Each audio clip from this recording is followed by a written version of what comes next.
A Scottsbluff County Commissioner says something needs to be done to make sure fire districts receive all the property tax revenue for the area they serve, as decades-old, inaccurate tax information has contributed to leaving the Minnetonka-Melbeta Fire Department in dire straits funding-wise. KNEB.TV News starts right now. From your trusted source for news in western Nebraska and eastern Wyoming, this is KNEB.TV News. Presented by Platte Valley Companies, premier provider of financial services. Hello, I'm Ryan Murphy. This is KNEB.TV News, powered by Platte Valley Companies. So joining me in our top story, Commissioner Mark Reichert brought the funding issue of the Minnetonka-Melbeta Fire Department before the county board this week, saying that the department had $3.93 left in their account as of mid-April. And despite a soup supper that raised $1,000, there were concerns about the ability to respond to service calls before the next payment of property tax proceeds, which comes from the county treasurer on May 15th. In an exchange with Clerk Kelly Sides, Reichert said it was a serious situation brought on by unexpected expenses. Well, you got 312 square miles that this Minnetonka-Melbeta Fire District covers. You knew before you had a $4 balance too, that we were in trouble. You knew before a $4 balance that you guys were in trouble too, right? I mean, this was pretty desperate to. We had extra costs last year. We're all fires. And we've had 2020 several fires already this year. We had an ambulance that got wrecked. We had a big deductible thing there. I mean, we had extra expenses lately. That's why we don't have money. To correct the tax situation that's been present for decades, the county mapping department has been working with the assessor's office to try to ensure properties in each fire district pay into the fund for those departments. With projected changes, some 336 parcels paying into Scottsbluff rural fire funds, but physically in other districts would be shifted so they pay to the departments that serve them. 281 of those parcels are in the Minnetonka-Melbeta Fire District, which would shift more than $15,000 to that department from Scottsbluff Rural, in a change that would take effect with the 2022 tax year. Once completed, those changes will be needed to be approved by commissioners in a future board meeting. Well, the mayors of Scottsbluff, Gering, and Terrytown marked yesterday's National Day of Prayer with their annual prayer breakfast at the Gering Civic Center. This year's guest speaker was Pastor Bruce Peterson of Grace Chapel in Scottsbluff, who said elected officials, business owners, teachers, and other leaders have been called to be the influencers of our time. Peterson said their decisions should be grounded in bringing real help to their communities and all of the people living in them. You set the tone. If there's greed at the top, there's despair at the bottom, and then there's godlessness everywhere. But done right, as God's co-workers, then you will receive glory and honor and reward from God Himself for bearing up under your responsibility well. That should never leave your mind. Gering Mayor Tony Kaufman said our country has been blessed in many ways, including the religious freedom that's in peril in many parts of the world.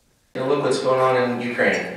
Look what's going on in Africa. Look what's going on in Asia.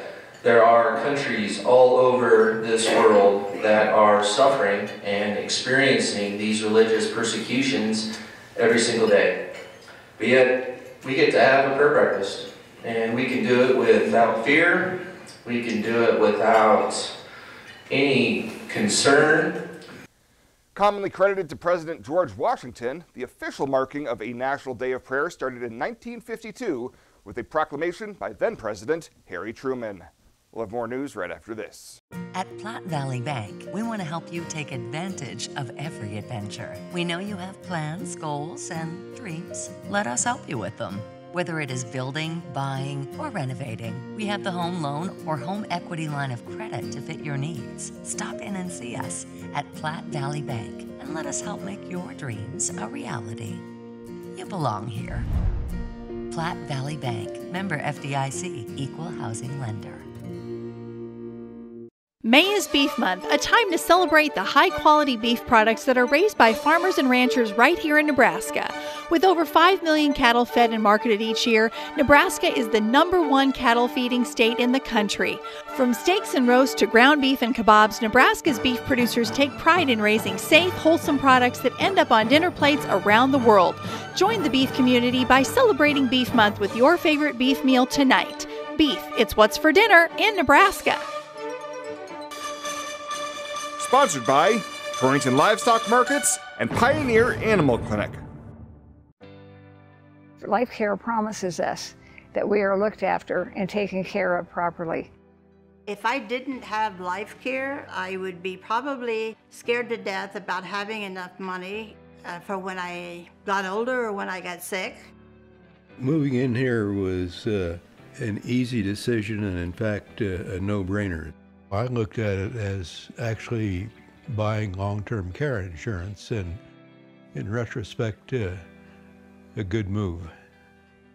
One of the things that convinces me that we did the right thing is no matter what happens, we will constantly be taken care of. The whole thing is just vital because you don't have to be worried about what's ahead for you. It's there, it's in black and white, and that's reassuring. This is home. It has been from the day I moved in. Welcome back.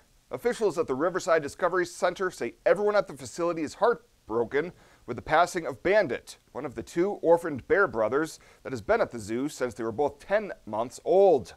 Zoo Director Anthony Mason says animal care staff noticed a loss of appetite, and while the zoo veterinarian started medical therapy the same day, Bandit was transported to Colorado State University for further testing within 24 hours after his condition deteriorated.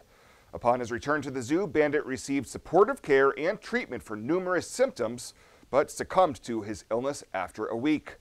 A necropsy determined that Bandit passed due to encephalitis of a yet-to-be-determined cause, and it was also discovered that he had a genetic heart condition, but it's not known if that contributed to his illness or was an incidental finding.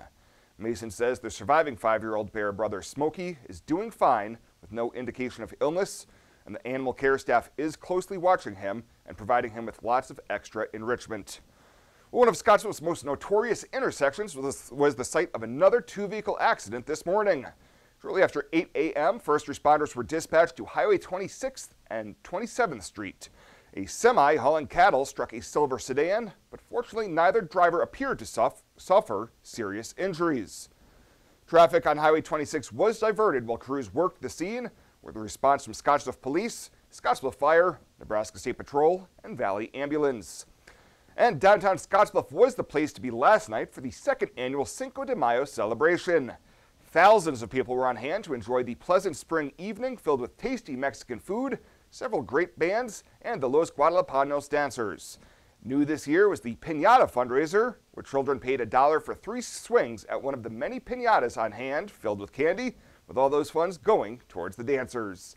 What a year 2020 was. Now's the time to get out and travel this summer to see family and friends you were not able to see this last year. Spend more time enjoying your trip by flying United Airlines, operated by SkyWest with daily flights to and from Denver. Reserve your flight today and remember United miles can be earned and redeemed with your flights. While at the airport, stop and enjoy authentic Italian food at Roma Italian Restaurant. And don't forget, Thrifty Car Rental is here for your car rental needs. Make life easier, relax, and hitch a ride with your BFF, Western Nebraska Regional Airport. Welcome to Kelly's, home of the Valley's best selection of wine, spirits, and beer. Whether you're brand loyal to the tried and true brew or really enjoy trying something different and new, Kelly's has something for everyone. Family owned and operated and right on your way on West 27th Street in Scottsbluff. Kelly's Liquor. If you can't find it at Kelly's, it's not worth drinking.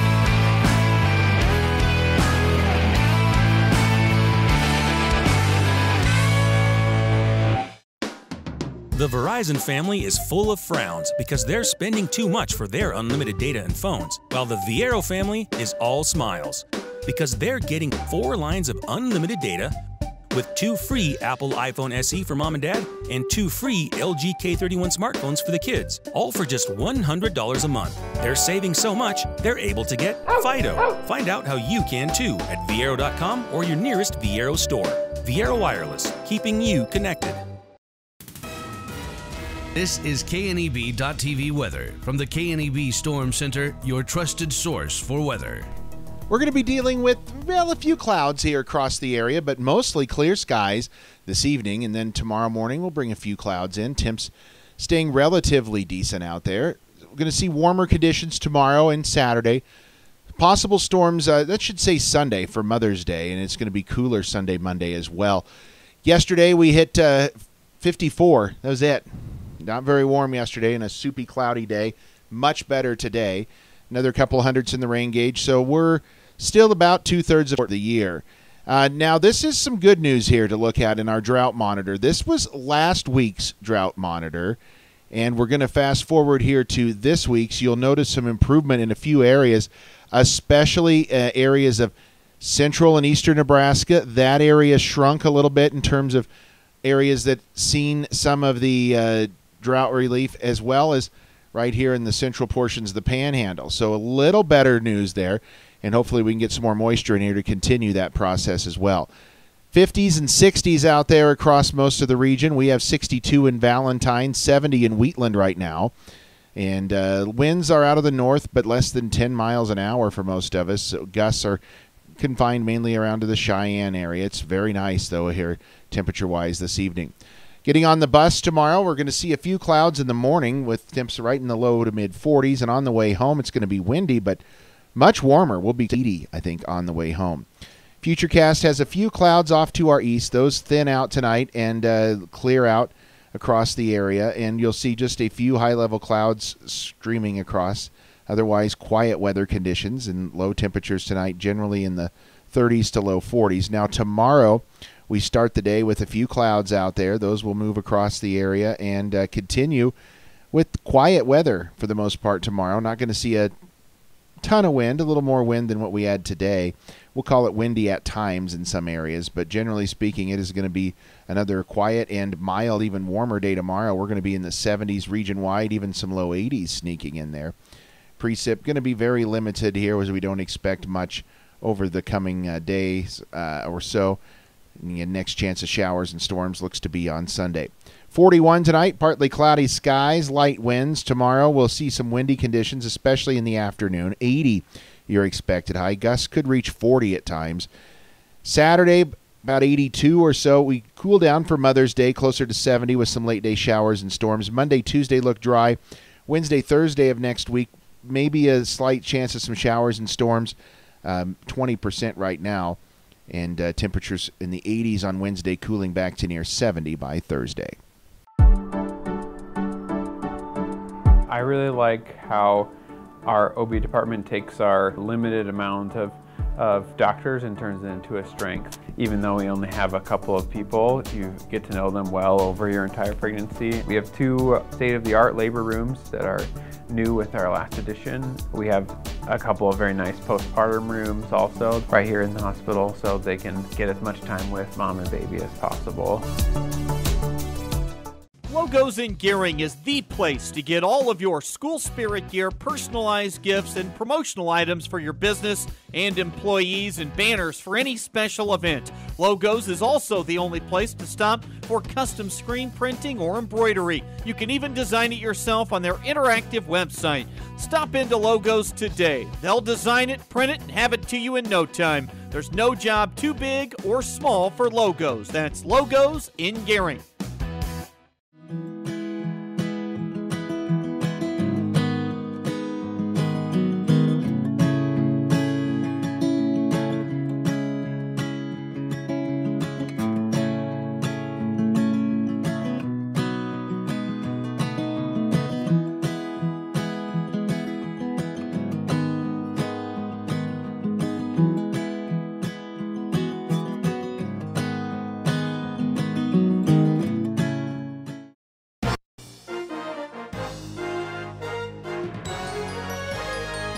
This is KNEB.TV Ag News from the FNBO Ag Desk. FNBO, the Great Big Small Bank. Welcome to this week's Cattle Call as we broadcast from the Nebraska Soybean Board studio, brought to you by Nebraska soybean farmers and their checkoff. Lots of things happening in this market. No surprise, we're going to talk a little fund roll of what's going on. The cash market, maybe some uneasiness, unevenness within this trade as we look north versus south, and heck, even what we're seeing across some areas of the north. And really, what's the tone in the beef? According to Brad Koima, who you see on the screen with me, he doesn't like it right now. We're going to find out that and a whole lot more with this market. And Brad, I want to start out with this. You don't like the tone in the beef before we jump into the funds, because good idea. Something's got to set you off that you don't like what's going on. It's like I got good news and I got bad news, right? And I not to overplay the hand on that beef question, but this is the first time in a long time you or anyone else have asked me, what's the beef business like? I've been able to easily answer, it's good, it's great, but it isn't great right now. And relative year on year, and of course last year was weird because we're coming out of COVID, right?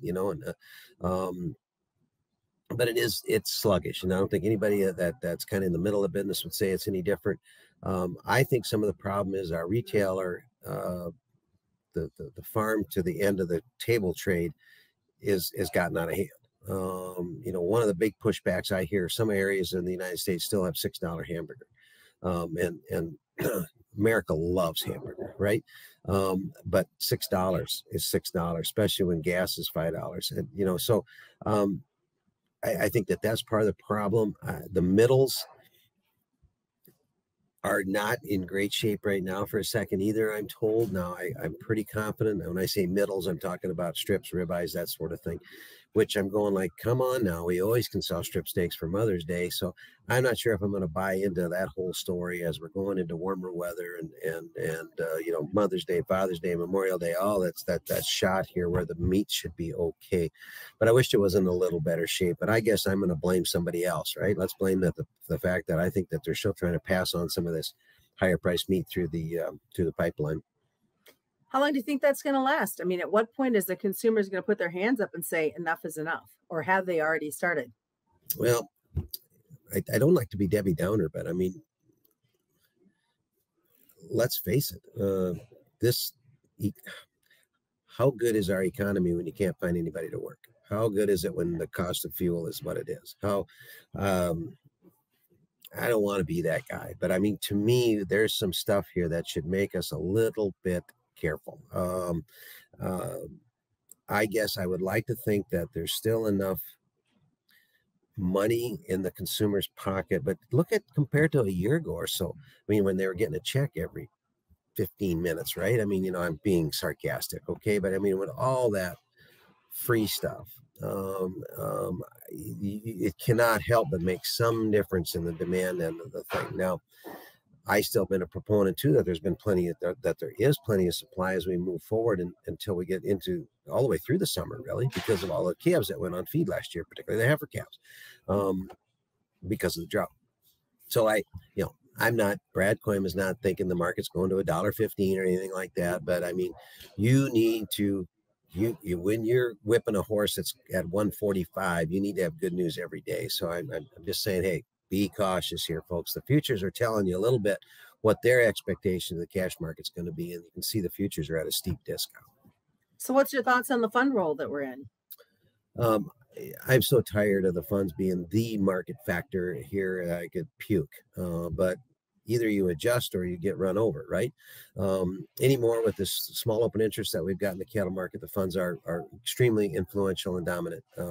And what's happening right now, you're getting Rogers roll, pre-roll for the Goldman roll, which means that the funds have to move out of their long Junes to somewhere else. Now, typically they go to the next option back, which in this case would be August. I've noticed though now for several days in a row that they seem to want to go further back than that. That would make sense to me, which is a little scary because I don't really think like a fund. But you've seen a pretty nice increase in the open interest, Susan, in the December cattle. almost as if some of these fund managers saying, you know, I think I want to skip the summer. Let's get back there where we think there's less cattle, probably, where we think the influence of high price feed and maybe a little greener pastures, literally, you know, maybe we'll hold off some of these cows and maybe even some of the heifer calves. And so you're seeing some of that roll. But you have certainly been able to tell the influence of that extra fund selling in the June the last several days. But what about this unevenness that you're talking about in this cash market? Is that something that's going to see a pickup and an even out anytime soon? You've got a tiered market, not the first time this time of year, but boy, it is really tiered this time. You know, you've got a difference between old crop cattle, which there's almost none of anymore, the new crop calves, and then you have the whole difference between the North and the South, which, you know, last week was $8, $9 in some cases. I know someone that sold yearling cattle for $148.50 last week, and the South was getting $140. Last week calves were worth $146 here. This week they're worth $145 to $146 in the South. Looks like they're still going to be that $140 to $141. Some of this, I think it's twofold. One is supply. The numbers in the North are tight. We talked about that for months, how we're going to be tight in April and May, right? And we are. The other part of it is quality offered. The grade of our cattle are much better. And when you have a choice select spread that's $12 and a consumer that wants choice, we should get paid a little more. Plus, you don't think that the fact that we negotiate for our cattle means that we might get a little more for our cattle too, perhaps? I know I believe that, but there are others that don't. But I think that those things are the reason why the North is premium. So, can we say the saving grace, the excitement that we couldn't buy a raindrop even just a week ago, and now we have got ditches full of water in some areas in Nebraska and Iowa. We've got pastures that, should the temperatures warm up, are going to green up pretty quick. Is that the optimism that these cow-calf guys need right now? Yeah, I think talked to one of my background customers, or that guy that I background with in central South Dakota, had 5.5 inches of rain. He goes, yeah, it came a little quick, but we're pretty happy to have it. Across the Dakotas, both North Dakota and South Dakota, a big area of Montana, people that I know there, some areas of Wyoming, it's still a little hit and miss there. But you know, certainly the hope of greener pastures is very real, and it's a whole substance, right? I mean, it is what they do. You know, we've talked about the cow kill, the second biggest since 2011. Last year, the heavy calf slaughter or heifer slaughter. So when this cycle catches, yes, when we finally, and one robin doesn't make it spring, like they've told me, I need more than just one rain. I get it, you know, but at least it started, you know. You know, if we can sustain this pattern here where we can eliminate some of this drought for these guys, yeah, maybe we can finally start that expansion phase of the cow herd, which is a bullish phase for our fed cattle market for sure. All right, sounds good. Thanks for joining us this week, Brad. Of course, you're welcome. Thanks. Want to remind folks, commodity futures and options do involve a substantial risk of loss, not suitable for all investors. And that's this week's Cattle Call right here on the Rural Radio Network.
Let's take a peek at what's happening on your weekend community calendar.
The community calendar is brought to you by Riverstone Bank.